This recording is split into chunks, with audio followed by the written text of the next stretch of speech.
ठीक है, तो हमने मोनेरा जगत किसके पहले पढ़ दिया था। आज हम पढ़ेंगे प्रोटिस्टा जगत के बारे में। ठीक, इसके बारे में जानते हैं कि प्रोटिस्टा जगत में क्या होता है, किन जीवों को प्रोटिस्टा जगत में रखा गया है कि नहीं।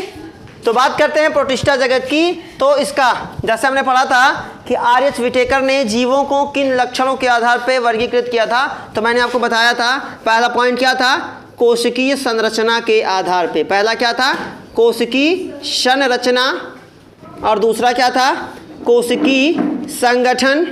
दूसरा क्या था, कोशिकीय संगठन। तीसरा क्या था, तीसरा था पोषण। चौथा क्या था, जनन। ठीक है, और पांचवा क्या था, आवास।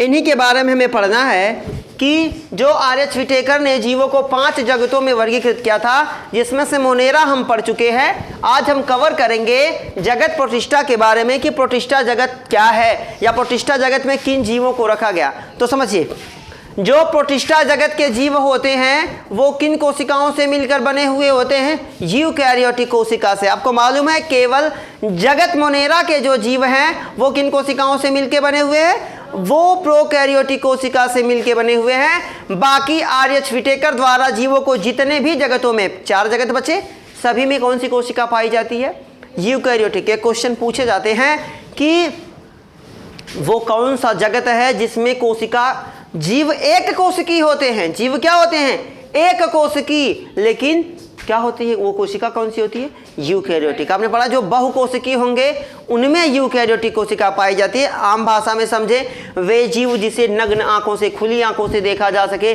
जिसे देखने के लिए किसी यंत्र का प्रयोग ना किया जाता हो, वो क्या कहलाते हैं, है ना, वो यूकैरियोटिक कहलाते हैं। लेकिन जगत प्रोटिस्टा के जीव जो होते हैं वो क्या होते हैं, यूकैरियोटिक होते हैं, लेकिन कैसे होते हैं, एक कोशिकी होते हैं। कोशिका एक पाई जाती है, लेकिन वो कोशिका कौन सी होती है, यूकैरियोटिक होती है। यूकैरियोटिक जानते ही, इसके बारे में मैं आपको पढ़ा चुका हूँ। यूकैरियोटिक कोशिका क्या होती है, प्रोकैरियोटिक कोशिका क्या होती है। आगे बात करते हैं, तो इसके बारे में हम पढ़ रहे हैं जगत प्रोटिस्टा के बारे में। तो इसमें क्या होती है, कोशिका एक कोशिका। पहला कोशिकीय संरचना, तो कौन सी कोशिका पाई जाती है इनमें, यूकैरियोटिक कोशिका पाई जाती है। संगठन कितनी कोशिकाओं से बना हुआ था मिलकर, तो कौन, एक कोशिकीय कोशिका से। ठीक है, बात करते हैं आगे। मैंने आपको बताया था कि वास्तविक सत्य केंद्रक, इसमें वास्तविक केंद्रक पाया जाता है। आप जानते हैं यूकैरियोटिक प्रोकैरियोटिक कोशिका में जब आपने अंतर पढ़ा हुआ था, यूकैरियोटिक प्रोकैरियोटिक कोशिका में मुख्य अंतर क्या था कि इसमें जो कोशिकांग होते हैं उनके बाहर कोई आवरण नहीं पाया जाता, कोई झिल्ली नहीं पाई जाती। तो सत्य केंद्रक का मतलब इनमें वास्तविक केंद्रक पाया जाता है। वास्तविक केंद्रक का मतलब वह केंद्रक जिसके अंदर डीएनए हो, उसके बाहर क्या हो, केंद्रक, है ना, उसके बाहर केंद्रक, और केंद्रक चारों तरफ से किसके द्वारा घिरा हुआ हो, केंद्रक कला के द्वारा घिरा हुआ हो, जो किसकी बनी हुई होती है, सेलुलोज की बनी होती है। किसकी बनी होती है, सेलुलोज की या लाइपोप्रोटीन की बनी होती है। वो उससे चारों तरफ से क्या होता है, घिरा हुआ होता है, उसे कहते हैं सत्य केंद्रक। जो किससे, याद रखिएगा कि जो प्रोटिस्टा जगत के जीव होते हैं वो किस कोशिका से बने होते हैं, यूकैरियोटिक कोशिका से। और यूकैरियोटिक कोशिका का सबसे प्रमुख लक्षण है कि उसके जो कोशिकांग होंगे वो क्या होंगे, झिल्ली युक्त होंगे, उनके चारों तरफ झिल्ली होगी। वो झिल्ली का काम क्या होता है, वो झिल्ली अर्धपारगम्य होती है। अर्धपारगम्य का मतलब कुछ पदार्थों को आर पार जाने देती है, कुछ पदार्थों को आर पार नहीं जाने देती। मतलब अर्धपारगम्य का मतलब जिन पदार्थों को शरीर के बाहर, उत्सर्जी पदार्थ जो अपशिष्ट है उनको बाहर भेज देगी, और जो आवश्यक पदार्थ उन्हें अंदर आने देगी। समझ गए। अगला पॉइंट, जो जगत प्रोटिस्टा के जीव होते हैं वो क्या होते हैं, स्वपोषी भी होते हैं, परपोषी भी होते हैं।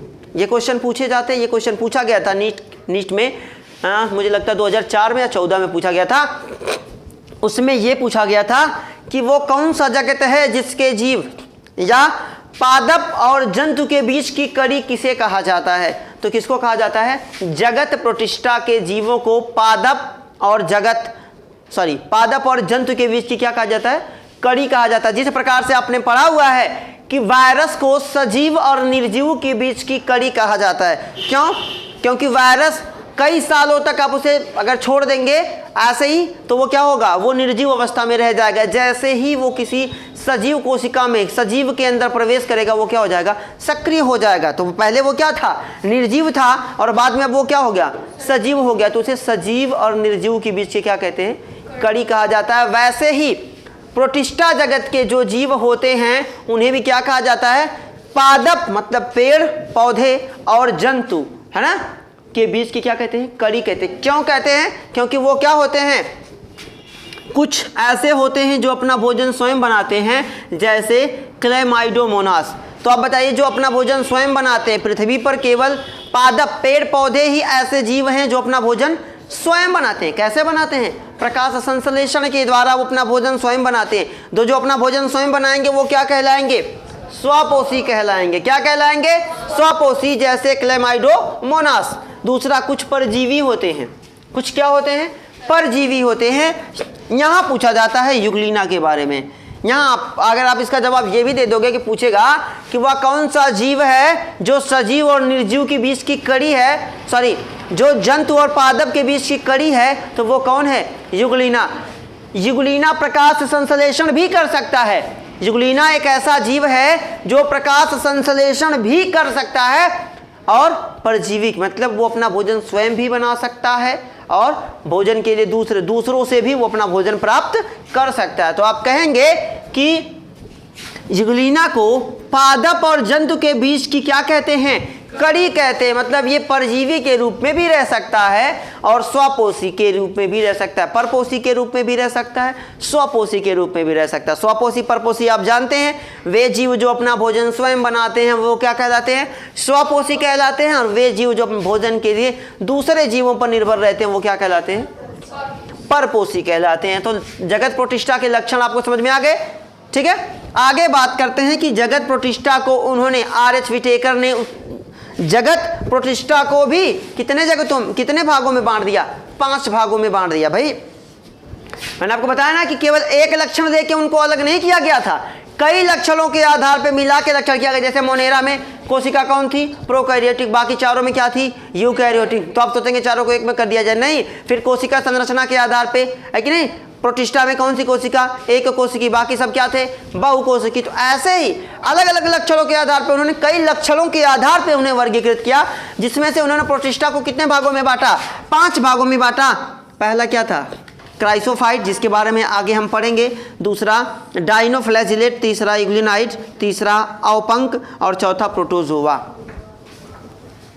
सॉरी 5वां, ठीक है, प्रोटोजोआ। अब इन्होंने प्रोटोजोआ को भी 4 भागों में डिवाइड किया, जिसको हम आराम से एक एक करके पढ़ते चलेंगे, ठीक है।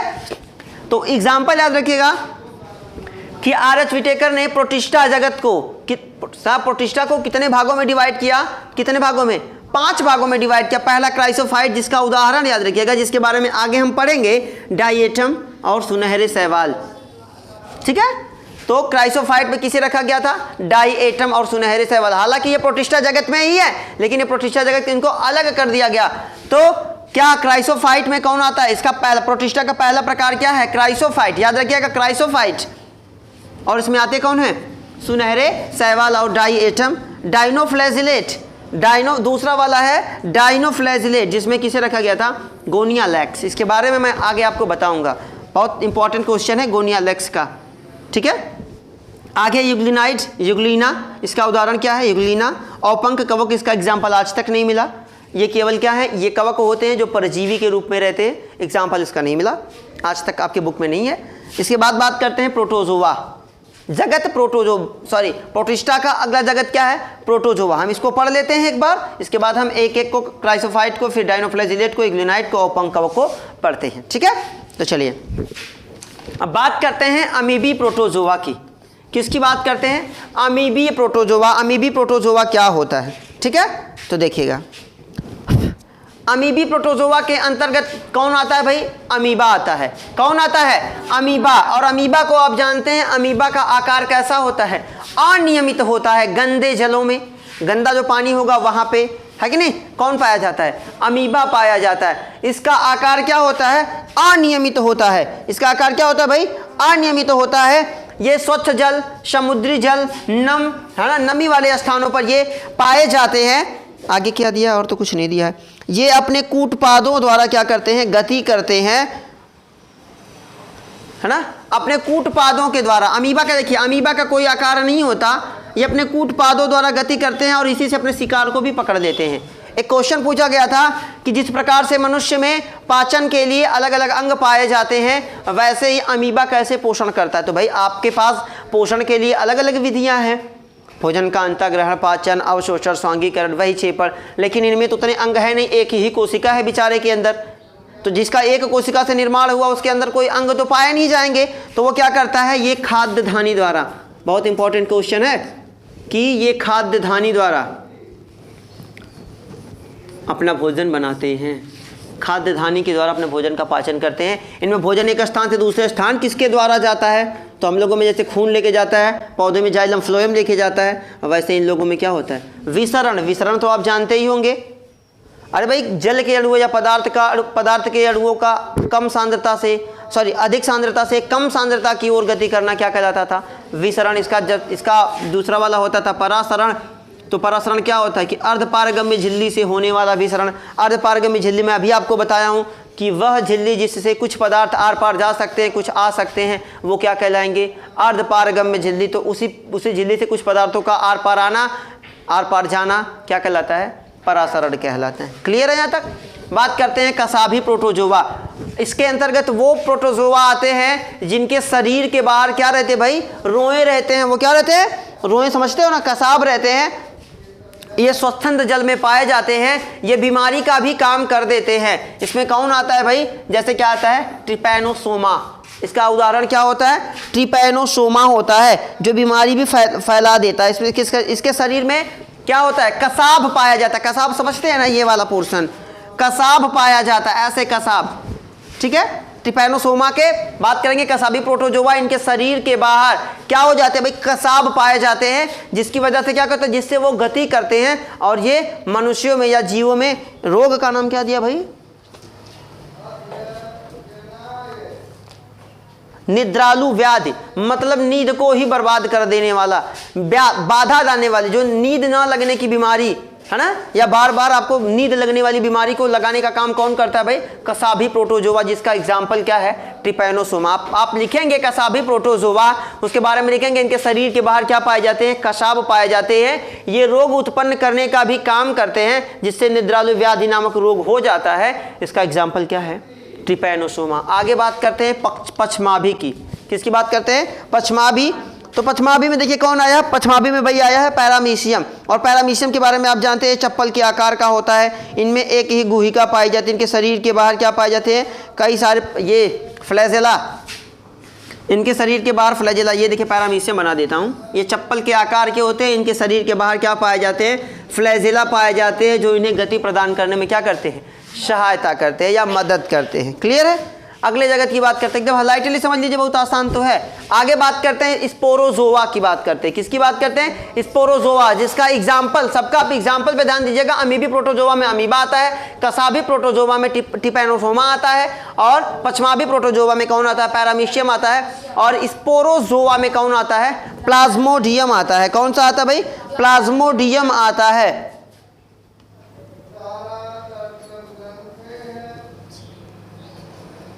ठीक है, देखिए दिया है स्पोरोजोआ, जो क्या करता है, जनसंख्या में बहुत अच्छा भी काम कर रहा है, खराब भी कर रहा है। देखिए दिया है, आपके बुक पे दिया है, इस समूह में वे जीवधारी आते हैं जिनके जीवन चक्र में संक्रमण करने योग्य बीजाणु की अवस्था पाई जाती है। मतलब ये संक्रमण, समझते हो ना, रोग आप पढ़े होंगे, रोग दो प्रकार के होते हैं, एक संक्रामक और दूसरा क्या होता है, असंक्रामक। वे रोग जो एक व्यक्ति से दूसरे व्यक्ति को लग जाते हैं वो क्या कहलाते हैं, संक्रामक। और वे रोग जो एक व्यक्ति से दूसरे व्यक्ति को नहीं लगते, जिनको छुआछूत का रोग नहीं कहा जाता, वो क्या होते हैं, असंक्रामक। जैसे बुखार क्या है, छुआछूत का रोग है, मुझे बुखार है, मैं आपको छू दूंगा, हो जाएगा नहीं। चेचक मुझे है तो वो क्या, छुआछूत का रोग है। अगर मुझे चेचक है तो मैं आपको छू दूँ, मुझे सर्दी है, मैं आपको, है ना, आपके संपर्क में आ जाऊँ तो क्या हो जाएगा, आपको सर्दी हो जाएगी, होता है ना। तो ऐसे रोग, वैसे ही स्पोरोजोआ होते हैं। ये क्या काम करते हैं, संक्रमण की अवस्था पाई जाती है। इसमें सबसे कुख्यात कौन सा होता है, प्लाज्मोडियम। जो प्लाज्मोडियम किसका है, जो मलेरिया आपके शरीर में होती है। मलेरिया जानते हो ना, अभी कई लोग, मेरे घर में खुद ही हैं भाई रोगी, है ना। मलेरिया जो होती है, वो मलेरिया रोग किसकी वजह से होती है, प्लाज्मोडियम नामक बीजाणु की वजह से होती है। यही रोगों को जन्म देता है। ये उसका समझ लीजिए एक तरह से क्या है, वाहक है। ठीक है, समझ में आ गई इतनी बात, कोई दिक्कत? चलिए अब हम पढ़ते हैं क्राइसोफाइट को। एक बार फिर से सरसरी निगाह से देख लीजिएगा।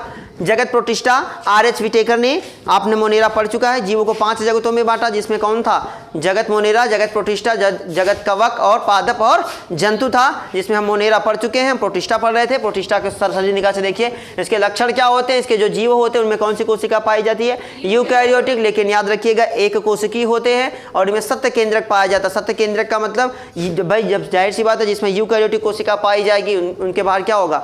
सभी कोशिकाओं के बाहर झिल्ली पाई जाएगी। ये स्वपोषी परपोषी दोनों होते हैं। स्वपोषी का उदाहरण क्या होता है?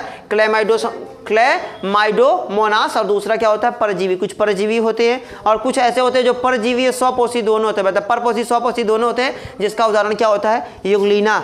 ठीक है, युगलीना को पादप और जंतु के बीच की कड़ी कहा जाता है। प्रोटिष्ठा को भी कितने भागों में बांटा गया? 5 भागों में बांटा गया, जिसका नाम था क्राइसोफाइट, डायनोफ्लैजिलेट, इग्लूनाइड, औपंक कवक, प्रोटोजोवा और, है ना, औपंक कवक और प्रोटोजोवा। देखिए अब क्राइसोफाइट का उदाहरण पे आप ज्यादा ध्यान दीजिएगा। डाइजेस्टम और सुनहरे शैवाल, दूसरा डायनोफ्लैजिलेट और गोनियालेक्स, इग्लूनाइड में युगलीना, औपंक कवक का उदाहरण अभी नहीं मिला। प्रोटोजोवा को भी कितने भागों में बांटा गया? 4 भागों में, अमीबी प्रोटोजोवा, कसाबी प्रोटोजोवा, पश्माबी प्रोटोजोवा और स्पोरोप्रोटोजोवा। अब हम किसको पढ़ेंगे भाई? अब हम पढ़ेंगे क्राइसोफाइट को। क्लियर है? नोट करिए।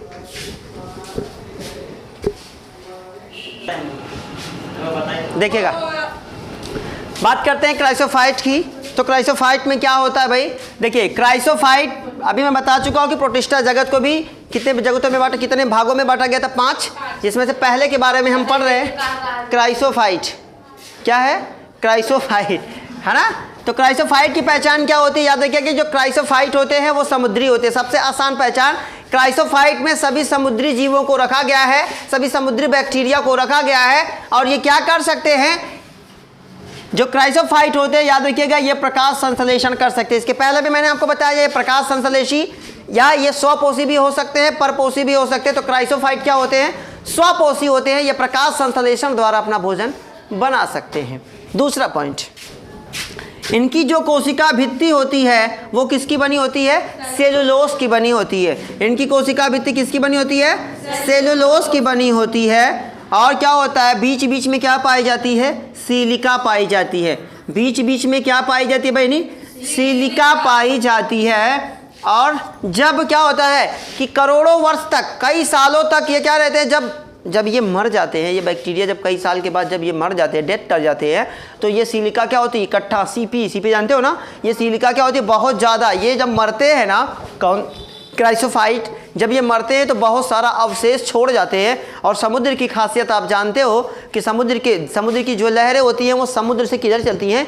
किनारे की ओर चलती हैं। किधर चलती हैं? समुद्र से किनारे की ओर। तो जब ये मर जाते हैं ये बहुत सारा अवशेष छोड़ते हैं, जिसको क्या करते हैं? समुद्र क्या करता है? किनारे पे छोड़ देता है। उसे किस नाम से जाना जाता है? उसे बोला जाता है डाईएटमी मृतिका। ये पूछा जाता है कि डाईएटमी मृतिका क्या होती है, तो आप कहेंगे कि क्राइसोफाइट के जो जीव हैं या जो बैक्टीरिया है जब वो मर जाते हैं उनकी कोशिका भित्ति किसकी बनी होती है? सेलुलोज की बनी होती है। और बीच बीच में क्या पाई जाती है? सिलिका पाई जाती है। और जब ये मर जाते हैं तो यही सिलिका क्या हो जाती है? इकट्ठा हो जाती है और बहुत भारी मात्रा में क्या होती है? बाहर, समुद्र के द्वारा बाहर फेंक दी जाती है, जिसे डाईएटमी मृतिका के नाम से जाना जाता है। ठीक है, समय का अभाव है, मैं आपको अगले वीडियो में बताऊँगा डायनोफ्लैजिलेट के बारे में। इसको नोट करिए। बाकी बेस्ट ऑफ लक, मेहनत से पढ़िए।